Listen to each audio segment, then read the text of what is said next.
My name is Jackson. Thank you for tuning in. And today we're going to look over my portfolio as in the end of May 2024. So currently we can see the market value is $12,000, 908. And we got our chart here.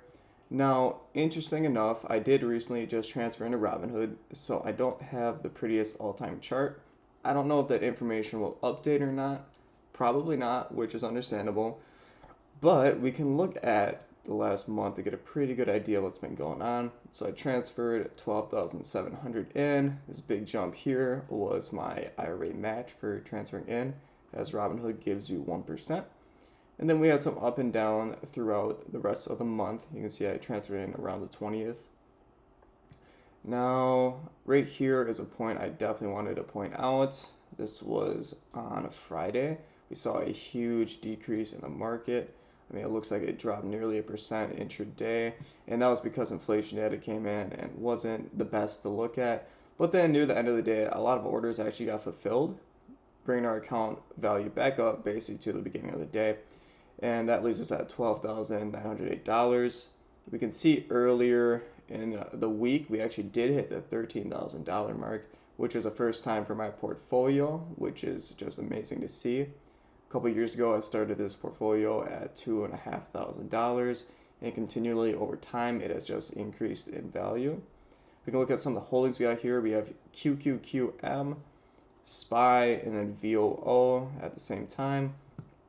My general idea of investing is just to get in exchange traded funds that represent the indexes that they're made for, mainly because I don't have a lot of time to evaluate stocks myself, so I'd rather just buy in indexes that have a small expense ratio that have performed consistently over time. Now, a point I wanted to bring out is that I do have QQQM and not QQQ. The only difference between those two are they have the exact same holdings, but they have different expense ratios, very slightly different. But if QQQM is the same exact thing, I might as well just get that if it's a little cheaper. And I believe the dividend yield, oddly enough, is slightly higher on it, which we will definitely take. I have 43.66 shares of QQQM, 2.03 of SPY. SPY is a very expensive one. And then 7.61 shares of VOO. Then I have my actual equity over here. You can see you have a little over $8,000 for QQQM, a little over $1,000 for SPY, and about $3,700 for VOO. Now going into these, we can see this information down here regarding my funds. My average cost for QQQM is $164. I'm not sure if that cost basis came when I transferred or if that was just over time. I mean, let's see. That might be over time because before QQQM, I did have QQQ, which does explain why I haven't actually seen that much gain in this one, although it does make out the majority of my portfolio. So let's go back here. Let's look at SPY. SPY was a recent purchase, so yeah, average cost $514. Yeah, that's probably correct, as I did recently buy it. I have a $1,078 worth of market value. And then VOO, it's currently at $485. Average cost basis was about $400, which is a pretty substantial gain. That's about 20%, which does make sense as VOO was recently implemented into my portfolio.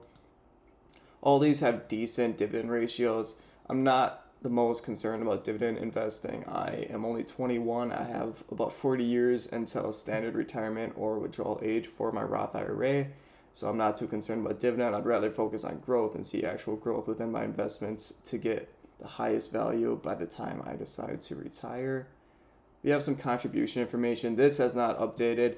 This information is merely how much I've contributed since the 20th of May into my Robinhood IRA. This will probably update over time once the information gets sent over, as I did make contributions throughout 2024's contribution period. So, I mean, this is still interesting to look at. We have $216 contributed, an IRA match of about $6.50. That's a big reason I came over to Robinhood, is that they offer 3% IRA match if you have Robinhood Gold, which is only $5 a month. definitely not a lot. We still have a lot of room to contribute for the rest of the year, and I do plan on making big strides in that case. So yeah, I mean, something I wanted to point out is that a $75 investing credit is still pending from my transfer, as Robinhood reimburses up to $75.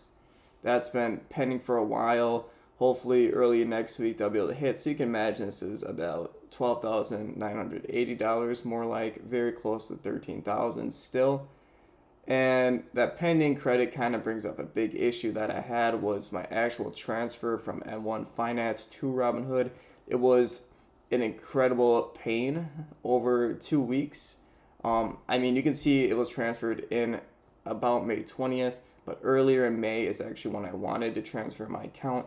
I had to wait 6 days since my most recent deposit, and I have weekly deposits, so that already added a week onto it, which makes no sense considering it was a $40 deposit and a nearly $13,000 portfolio, and that's what held up the entire thing. Seems like an excuse from M1 just to hold the funds a little longer. And at the same time, you can only transfer full shares, which means that all the shares that were partial needed to be liquidated into cash. That had to settle, and then M1 could transfer it over to Robinhood. I understand where they're coming from, but at the same time, you think they could just give you a credit and then liquidate your account for themselves.